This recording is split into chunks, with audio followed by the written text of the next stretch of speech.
চুপ করে আছেন, এটা ইবাদত। কারণ চুপ করে থাকলে আল্লাহর জিকিরও করলেন না, কিচ্ছু করলেন না, কিন্তু গুনাহ তো করেন নাই। তাহলে বেয়াদবির সে গায়ের হাতের ভালো, কিচ্ছু না করে চুপ করে বসে থাকেন, তাও গুনাহ হলো না। এই জন্য আল্লাহ রাসূল সাল্লাল্লাহু আলাইহি ওয়াসাল্লাম বলেন, বান্দা কথা যদি বলতে হয় তো এমন কথা বলো যেটা উপকারে আসে, কল্যাণে আসে, দুনিয়াতেও কল্যাণ, আখিরাতেও কল্যাণ। কিন্তু যদি এরকম কল্যাণের কথা মুখ দিয়ে না আসে তো চুপ করে বসে থাকো। আল্লাহ রাসূল সাল্লাল্লাহু আলাইহি ওয়াসাল্লাম উম্মতকে আরো সতর্ক করেছেন, লা তুকসিরুল কালামা বিগাইরি যিকরিল্লাহ। ও আমার উম্মত, বেশি বেশি কথা বলিও না আল্লাহর জিকির ছাড়া। কথা বলা বন্ধ করি, জবান থেকে বেশি বেশি আল্লাহর জিকির করো। কথা কমাই দাও, কথা কমাই দিয়ে বেশি বেশি আল্লাহর জিকির করাই জবান দিয়ে। কারণ তোমার এই জবানের খালেক, তোমার এই জবানের যিনি তোমাকে শক্তি দিয়েছেন, কথা বলা শিখিয়েছেন, সেই রাব্বুল আলামিনের জিকির তুমি বেশি বেশি করো। আল্লাহর জিকির করো জবান দিয়ে। চুপ করে বসে থেকে গীবত, অন্য কথা না বলে, বিনা দরকারে কথা না বলে তুমি বারবার বলো সুবহানাল্লাহি ওয়া বিহামদিহি সুবহানাল্লাহিল আযীম, সুবহানাল্লাহি ওয়াল হামদুলিল্লাহি ওয়া লা ইলাহা ইল্লাল্লাহু আল্লাহু আকবার। বেশি বেশি বলো লা ইলাহা ইল্লাল্লাহু মুহাম্মাদুর রাসূলুল্লাহ। আল্লাহর জিকির তুমি বেশি বেশি করো। কারণ আমার উম্মত, ফা ইন্নাল কালামা বিগাইরি যিকরিল্লাহি তাআলা কাসওয়াতান লিল কলবে।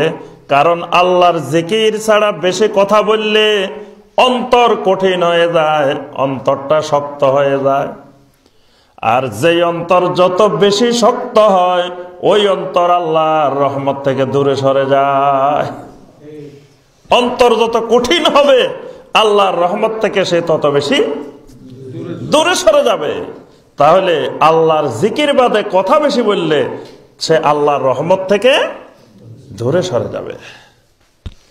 এক সাহাবীর নাম ছিল উকবা ইবনে আমের আল জুহানী রাদিয়াল্লাহু তাআলা, খুব নাম করা সাহাবী। এই সাহাবী ছাগল চড়াইতেন মরুভূমিতে।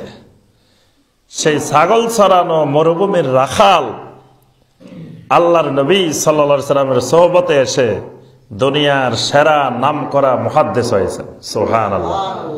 আল্লাহর নবী সাল্লাল্লাহু আলাইহি সাল্লামের সোহবতে আসার কারণে সেই উকবা ইবনে আমের আল জুহানী রাদিয়াল্লাহু তাআলা আনহু জিহাদের ময়দানে সেনাপতির দায়িত্ব পালন করছেন এবং ওমর রাদিয়াল্লাহু তাআলা আনহুর সময় তিনি গুরুত্বপূর্ণ রাষ্ট্রীয় অনেক গভর্নরের দায়িত্ব তিনি পালন করছেন। সুবহানাল্লাহ। সে উকবা ইবনে আমের আল জুহানী রাদিয়াল্লাহু তাআলা আনহু বলতেছেন, আমি একদিন আল্লাহ রাসূল সাল্লাল্লাহু আলাইহি ওয়াসাল্লামের সোহবতে আসলাম।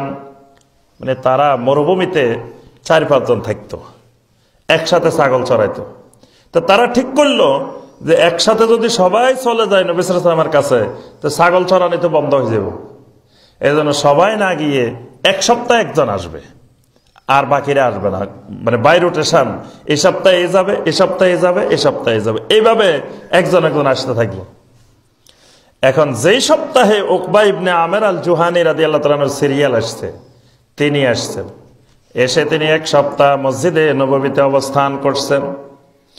এক সপ্তাহ পরে তিনি নবী সাল্লাল্লাহু আলাইহি ওয়াসাল্লাম থেকে বিদায় নিতে গেলেন।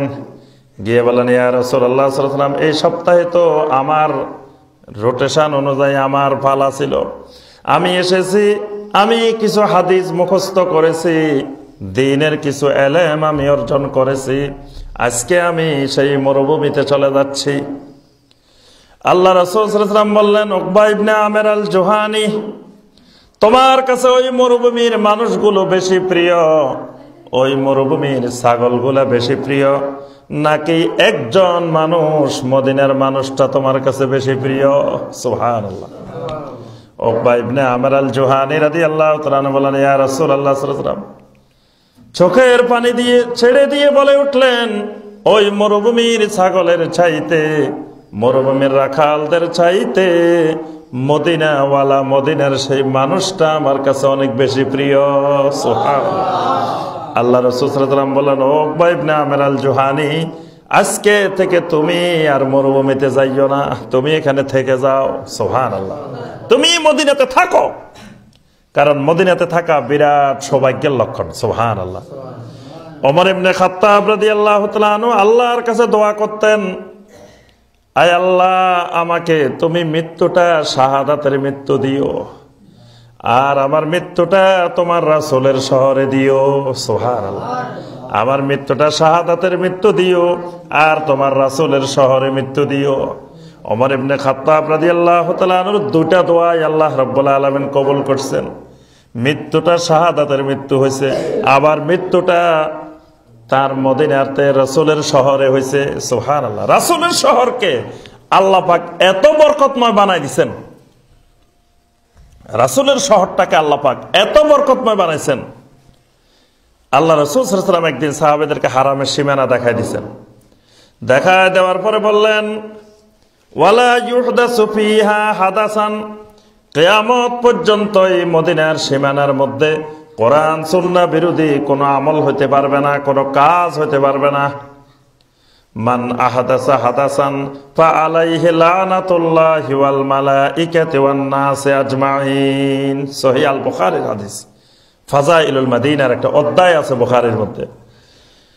যদি কেউ এই মদিনার সীমানার মধ্যে কোরআন এবং সুন্নাহ বিরোধী কোনো আমল করে, কোনো কাজ করে, তার উপরে আল্লাহ রাব্বুল আলামিনের ফেরেশতাদের লানত, তার উপরে আল্লাহ রাব্বুল আলামিনের লানত, তার উপরে দুনিয়ার সমস্ত মানুষের লানত। মদিনার হারামের সীমানার মধ্যে যদি কেউ কোরআন সুন্নাহ বিরোধী কোনো কাজ করে, তার উপরে আল্লাহর লানত, আল্লাহর ফেরেশতাদের লানত, দুনিয়ার সমস্ত মানুষের লানত। তাহলে বোঝা যায় কিয়ামত পর্যন্ত এখানে কোরআন সুন্নাহ বিরোধী কোনো কাজ। সারা দুনিয়ার মধ্যে দাজ্জাল প্রবেশ করবে। দুটি নগরীকে আল্লাহ রাব্বুল আলামিন দাজ্জাল মুক্ত নিরাপদ নগরী রাখবেন। একটা হলো মক্কা মুকাররমা, আর একটা হলো মদিনা মুনাওয়ারা। তাহলে বাংলাদেশে দাজ্জাল আসবে কি আসবে না? বাংলাদেশে দাজ্জাল আসবো? অনেকে মনে করছে আসবে না। বরিশালে মনে আসতে পারবে না, নদী টদী আছে, কষ্ট হইব এদিকে আসতে, নাকি? দাজ্জাল এখানে আসবে? আসবে। দাজ্জাল সমগ্র পৃথিবী ব্যাপী কোন জায়গা বাদ দিবে না। কিন্তু দুইটা জায়গাকে আল্লাহ রাব্বুল আলামিন আল্লাহর ফেরেশতাদেরকে দিয়ে হেফাজত করবেন। সুবহানাল্লাহ। মক্কা মুকাররমার এবং মদিনা মুনাওয়ারার গলিতে গলিতে আল্লাহ রাব্বুল আলামিন আল্লাহর ফেরেশতা নিয়োজিত রেখেছেন। দাজ্জাল আসার পরে ওই আল্লাহর ফেরেশতারাই মক্কা মদিনাকে হেফাজত করবেন। সুবহানাল্লাহ।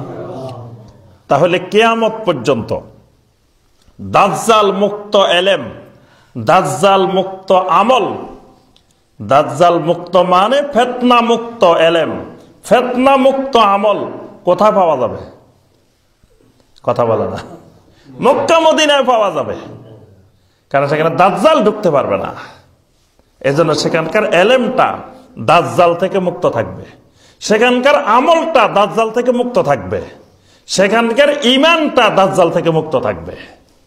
এজন্য আল্লাহ রাসূল সাল্লাল্লাহু আলাইহি ওয়াসাল্লাম গ্যারান্টি দিয়েছেন, ইন্নাল ঈমানা লা ইয়ারিজু ইলাল মাদিনা কামা তারিজুল হাইয়াতু ইলা জুহরিহা। আল্লাহ রাসূল সাল্লাল্লাহু আলাইহি ওয়াসাল্লাম বলেন, কিয়ামতের আগে মদিনার ঈমান মদিনাতে আশ্রয় নিবে। যেমনি ভাবে গর্ত থেকে সাপ বের হওয়ার পরে সাপটা চারিদিকে ঘুরে গাড়ে আবার তার গর্তের মধ্যে ফিরে আসে, একইভাবে এই মদিনা থেকে ঈমান সারা দুনিয়াতে ঘুরে আবার মদিনার ঈমান মদিনাতে আশ্রয় নিবে। সুবহানাল্লাহ। তাহলে কিয়ামতের আগে দুনিয়ার কোন জায়গায় যদি ঈমান পাওয়া না যায়, একটা জায়গায় ঈমান পাওয়া যাবে, সেটার নাম মদিনা। সুবহানাল্লাহ। মদিনাতে ঈমান পাওয়া যাবে, এটা দারুল ঈমান। মদিনা হলো দারুল ঈমান। কিয়ামত পর্যন্ত এখানে ঈমান থাকবে। দাজ্জাল আসার পরে সর্বপ্রথম জমিনে যে মানুষটা দাজ্জালকে চিহ্নিত করে দিবে, ওই মানুষটা মদিনার মানুষ। সুবহানাল্লাহ। আহলে মদিনা। এজন্য আমার সম্মানিত ভাই ও বোনেরা, মদিনার ইলমকে, মদিনার ঈমানকে মদিনার আমলকে অনুসরণ করার চেষ্টা করবেন। যদি সহি বিশুদ্ধ আমল চান, সহি আকীদা চান, নির্ভেজাল আমল চান, ফিতনামুক্ত ইলম, ফিতনামুক্ত আমল চাই, তাহলে উলামায়ে মদিনাকে ফলো করবেন, অনুসরণ করবেন। উলামায়ে মদিনা, মদিনার উলামায়ে কেরামদেরকে অনুসরণ করবেন। কারণ সারা দুনিয়ার ঈমান ইলমের মধ্যে ভেজাল ঢুকবে, মদিনার ঈমান ইলমের মধ্যে ভেজাল। তার অর্থ এই নয়, এই কথা বললে আবার কেউ কেউ বলে যে বর্তমানে সৌদি আরবের শাসকরা এই করে এই করে। সৌদি আরবের শাসক এক জিনিস, মক্কা মদিনা ভিন্ন জিনিস। এই কথাটা অনেক ভাই বুঝে না, অনেক বোন বুঝে না। আমরা মক্কা মদিনার শাসকদেরকে, সৌদি আরবের শাসকদেরকে ফলো করতে বলি না। এই মক্কা মদিনাতে সৌদি আরবে কত শাসক 1400 বছরে আসছে আর গেছে, কত রঙের শাসক আসছে। সব বিশুদ্ধ ঈমানওয়ালা শাসক আসে নাই, বিভিন্ন রঙের শাসক আসছে। শাসক কিয়ামত পর্যন্ত আসবে যাবে, সেটার সাথে আমাদের কোনো সম্পর্ক নেই। আমাদের সম্পর্কটা হলো মক্কা মদিনার ঈমান আমলের সাথে। এই জন্য আমরা মানুষকে দাওয়াত দিই যে মদিনার বিশুদ্ধ ঈমান, বিশুদ্ধ ইলম, বিশুদ্ধ আমল ফলো করেন। মদিনার রাষ্ট্রে কারা ক্ষমতা, রাষ্ট্রে কারা প্রশাসনে, তাদেরকে ফলো করতে আমরা বলি না। আমরা বলি মক্কা মদিনার ঈমান, আমল, ইলম। কারণ আল্লাহ রাব্বুল আলামিন এই দুটা নগরীকে নিরাপদ নগরী বানাইছেন। বালাদান আমিনান মুতমাইন্নান, এগুলা মুতমাইন, বিশ্বস্ত, নিরাপদ নগরী। এজন্য আল্লাহ কসম করছেন, ওয়াত্তিনি ওয়াজ্জাইতুনি ওয়া তুরি সিনিন ওয়া হাযাল বালাদিল আমিন। বালাদে আমিন, নিরাপত্তার শহর, নিরাপত্তার নগরী।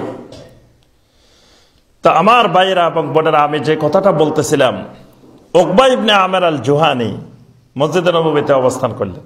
অবস্থান করতে করতে একদিন তিনি নবী সাল্লাল্লাহু আলাইহি ওয়াসাল্লামকে এসে জিজ্ঞাসা করলেন, মান নাজাত, ইয়া রাসূলুল্লাহ সাল্লাল্লাহু আলাইহি ওয়াসাল্লাম, নাজাত কিসে, কিসের মাধ্যমে আমি নাজাত পাইতে পারি?